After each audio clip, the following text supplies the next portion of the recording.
तो हेलो दोस्तों, एक बार फिर से आप सबका स्वागत करता हूं आज की इस नई क्लास में। और आज की क्लास में सबसे पहले हम लोग डिस्कस करेंगे कुछ इंपॉर्टेंट पॉइंट्स। उसके बाद हम लोग प्रकाश के अपवर्तन के बारे में जानेंगे। इससे पहले जो भी चीज़ें हो चुकी हैं, प्रकाश का परावर्तन और दर्पण क्या होता है, अवतल उत्तल दर्पण क्या होता है, सब कुछ हम लोग डिस्कस कर चुके हैं। तो अब हम लोग इस क्लास में कुछ इंपॉर्टेंट पॉइंट्स पहले डिस्कस करेंगे, उसके बाद हम लोग आगे बढ़ेंगे। ठीक है, तो सबसे पहले आपको यहाँ पे ध्यान देना है कि मैंने यहाँ पे क्या किया है। इस इमेज को देखो पहले, कि सबसे पहले आपको क्या देखना है कि ये क्या है, अवतल दर्पण। ठीक है, अब ये सब तो आप सबको पता होगा।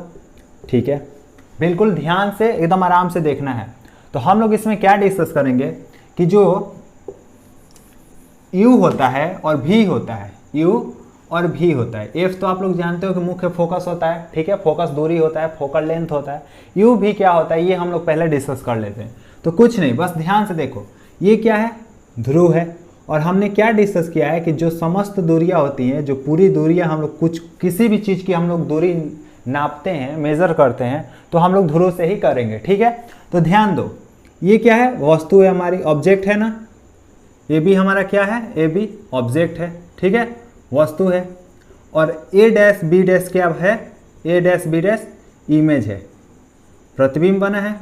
तो देखो यहाँ पे वस्तु है, राइट, यहाँ पे वस्तु है। तो जो इसकी बीच की दूरी होगी ध्रुव से, उसको हम लोग यू से बताएंगे। ठीक है, यू से। ओके, यू क्या होता है ये समझ में आ गया कि वस्तु की दूरी होती है। क्या होती है, वस्तु की, कहाँ से, ध्रुव से। ध्रुव से ही हम समस्त दूरियां नापते हैं। और जो इमेज कहाँ बना है, ये है इमेज, राइट, ये है इमेज। इमेज की दूरी क्या हो जाएगी, भी। क्या हो जाएगी, इमेज की दूरी भी हो जाती है। इमेज की दूरी क्या हो जाती है हमारी, भी हो जाती है। ठीक है, ये हमारी भी हो जाती है। ओके, तो जब भी हमें वस्तु की दूरी लेनी होगी, वस्तु की दूरी लेनी होगी तो यू लेंगे, और प्रतिबिंब की दूरी लेनी होगी तो भी लेंगे। इतना समझ में आ गया।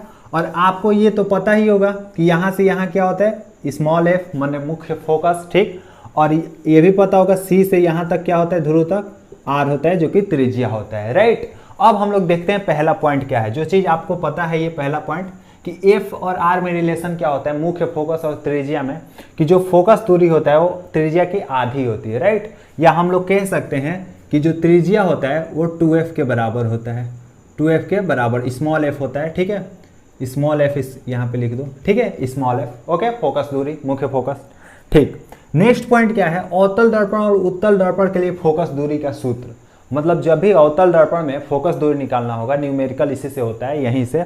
और जब भी उत्तल दर्पण में फोकस दूरी निकालना होगा, ये जो भी, तो देखो वो फॉर्मूला क्या होता है, 1/f equal to 1/v plus 1/u। ठीक है, अब v क्या है मैंने बता दिया, v है वस्तु की दूरी, इमेज की दूरी, और u क्या है, वस्तु की दूरी। ठीक है, ये पॉइंट क्लियर हो गया, ये भी समझ में आ गया होगा आपको। नेक्स्ट जो थर्ड है, थर्ड ये पहले का पॉइंट है, आपको जरा ध्यान देना होगा। यहाँ उत्तल दर्पण में दो तरह के प्रतिबिंब बन रहे थे, दो इमेज बन रहे थे। राइट, उत्तल दर्पण में दो तरह के इमेज बन रहे थे। तो वो कैसे बन रहे थे, देखो उत्तल दर्पण में हमेशा जो इमेज बनते हैं वो सीधा, आभासी और वस्तु से छोटे बनते हैं। ठीक है, जो प्रतिबिंब बनता है वो सीधा यानी इरेक्ट, सीधा रहेगा, वर्चुअल, आभासी और वस्तु से छोटा, है ना।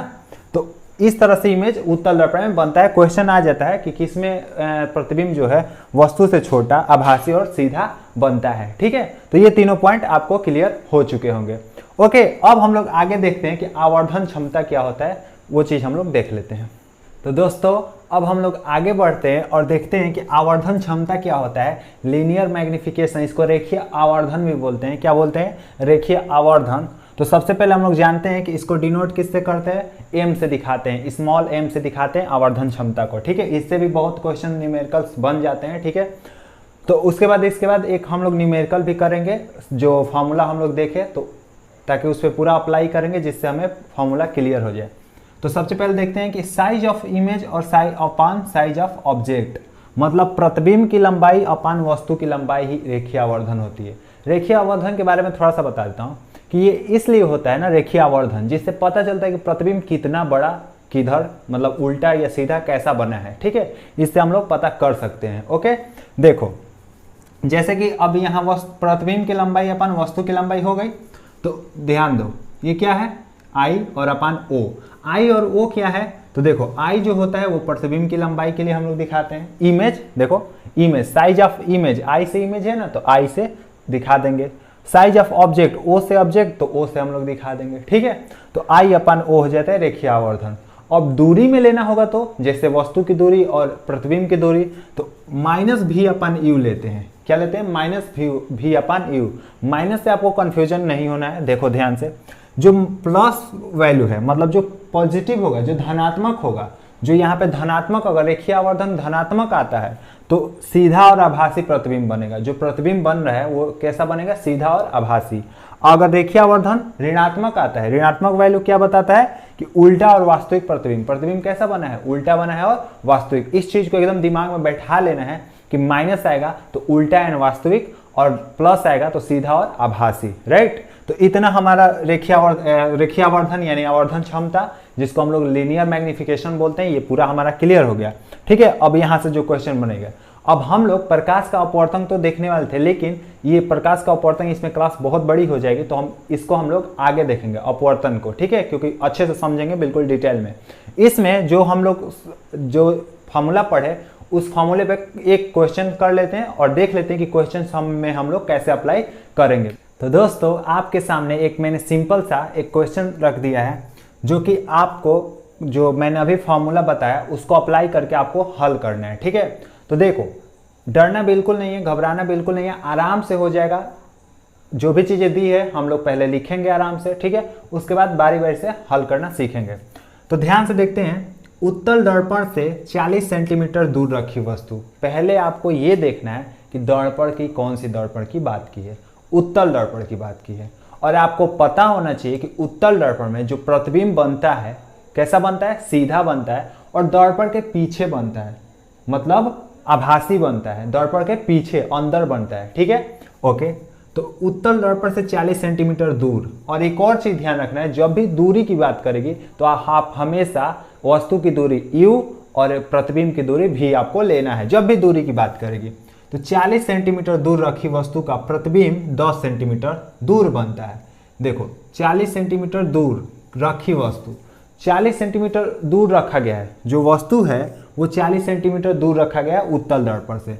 मतलब अगर ये उत्तल दर्पण है तो इससे 40 सेंटीमीटर दूर वस्तु रखी गई है। कितने सेंटीमीटर, 40 सेंटीमीटर। तो क्या हम बोल सकते हैं u बराबर 40 सेंटीमीटर। अभी आपको ये नहीं देखना है कि माइनस लगाएंगे या प्लस, वो सब डिसाइड हो जाएगा। अभी पहले आपको जो जो दिया है वो आपको लिखना पड़ेगा। तो u क्या दे दिया हमारा, यहाँ पे हल कर रहे हैं हम लोग। ठीक है, ध्यान से देखना बिल्कुल आराम से।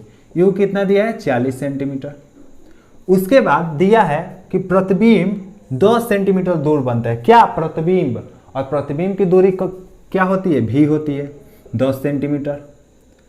अब आपके मन में एक डाउट आ रहा होगा कि जो v है वो क्या यहां से इधर 10 सेंटीमीटर या इधर 10 सेंटीमीटर। तो आपको याद आएगा कि जो वस्तु मतलब जो उत्तल दर्पण होता है, कन्वेक्स मिरर होता है, उसमें जो प्रतिबिंब इमेज जो बनता है वो हमेशा इस साइड बनता है, दर्पण के पीछे। और फोकस भी इस साइड होता है और वक्रता केंद्र भी इस साइड होता है। तो मैंने आपको बताया है चतुर्थांश में, उस तरह चतुर्थांश बता के कि इधर जितने भी रहते हैं प्लस लेते हैं, मतलब दर्पण के उस साइड जितने रहेंगे राइट साइड उसमें उसको प्लस लेते हैं। तो अभी हम लोग नहीं लेंगे कुछ, अभी बस एफ है, एफ निकालना है हमको। पूछा है दर्पण की फोकस दूरी बता दो। तो क्या ये दोनों तीनों में रिलेशन मैंने अभी बताया ना आपको, एक फॉर्मूला। क्या बताया फॉर्मूला, मैंने अभी क्या फॉर्मूला बताया, 1/f equal to 1/v plus 1/u। ठीक है, आपको ये यूनिट भी देखना होता है, ये सेम है ना, सेंटीमीटर में सेंटीमीटर में, मीटर में तो मीटर में, सेम रहना चाहिए यूनिट। ठीक है, अब हम लोग सॉल्व करेंगे। तो एक बात बताओ, एफ को, एफ ही साइड है तो होता है ना, तो एफ प्लस में लेंगे या माइनस में? अरे प्लस में ही तो लेंगे, इस साइड है। अगर आपने नहीं देखा है चिन्ह परिपाटी वाला वीडियो, वो क्लास नहीं देखा है तो जाके देख लो, वहां से आपको पूरा ये क्लियर हो जाएगा। ठीक है, तो हम लोग एफ लेंगे क्योंकि उत्तल दर्पण की बात कर रही है। 1/v, v प्लस होगा या माइनस, तो देखो v भी इधर है, इधर ही होता है दर्पण का, और इधर प्लस में ही लेते हैं। तो 10 का क्या हो जाएगा, 10 ही लिख लेंगे हम लोग, प्लस u को प्लस लेंगे या माइनस, देखो ये लेफ्ट साइड है यानी इस साइड जो रहेगा उससे माइनस में हम लेते हैं। तो क्या हो जाएगा 1/-40। ठीक है, अब सॉल्व कर दो इसको। मैं यहाँ पे कर रहा हूँ, इसको सॉल्व कर दो। 1/f इक्वल टू, ध्यान से देखो, 1/10 हो जाएगा माइनस 1/40 हो जाएगा ना, हो जाएगा ना, ये माइनस गुणा हो जाएगा इसमें। अब इसको हम एलसीएम ले लेते हैं, कितना 40 हो जाएगा, तो यहाँ 4 हो जाएगा। आप लोग ये करना जानते हो, एलसीएम तो आता होगा ये सब करना, तो 1 हो जाएगा। उसके बाद आंसर क्या आ जाएगा, मतलब क्या आ जाएगा 3/40 आ जाएगा। ठीक है, तो 1/f की वैल्यू कितनी है 3/40, मतलब क्या है 1/f की वैल्यू 3/40 है, राइट। 1/f की वैल्यू 3/40 है, तो हमें निकालना क्या है f की वैल्यू। तो सिंपल है, अगर f की वैल्यू, f को क्रॉस मल्टीप्लाई करा दोगे तो f इक्वल टू क्या हम लिख सकते हैं 40/3। बताओ, ये सब मैथ का कैलकुलेशन है, आपको पता होना चाहिए। ये सब नहीं आता है फिर आप कुछ भी नहीं कर पाओगे, ये सब आपको आना चाहिए। ठीक है, ये कैलकुलेशन है। तो f बराबर हम क्या लिख सकते हैं 40/3। अब कटा दो, कितना हो जाएगा 3 1 जा 3 और कितना होगा 3 3 जा 9 और फिर 3 3 आ जाएगा, ऐसे ही कुछ आएगा 3 3 बार बार, है ना। तो हम लोग क्या बोल सकते हैं इतना सेंटीमीटर, तो हम लोग डायरेक्ट लिख सकते हैं 13/3 सेंटीमीटर लिख सकते हैं, कोई दिक्कत नहीं है। ठीक है, यानी f कितना आ गया 13.3 सेंटीमीटर, जो फोकस दूरी है वो इतना होगा। ओके, प्लस में आया है क्योंकि इस साइड होता है, तो प्लस माइनस से आप घबराया मत करो। अगर चिन्ह परिपाटी का क्लास नहीं देखो जाके देख लो। तो आई होप ये समझ में आ गया होगा ये पूरा।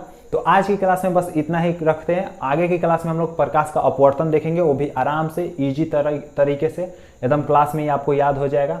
तो आज की क्लास में कोई भी डाउट होगा कमेंट सेक्शन में जरूर बताना। वीडियो अच्छी लगी हो तो एक लाइक कर देना, चैनल पर नए हो तो सब्सक्राइब कर लेना, साथ में बेल आइकन भी प्रेस कर लेना। तो मिलते हैं अगली क्लास में, तब तक के लिए पढ़ते रहो, रिवीजन करते रहो। जय Hind, wish you all the best.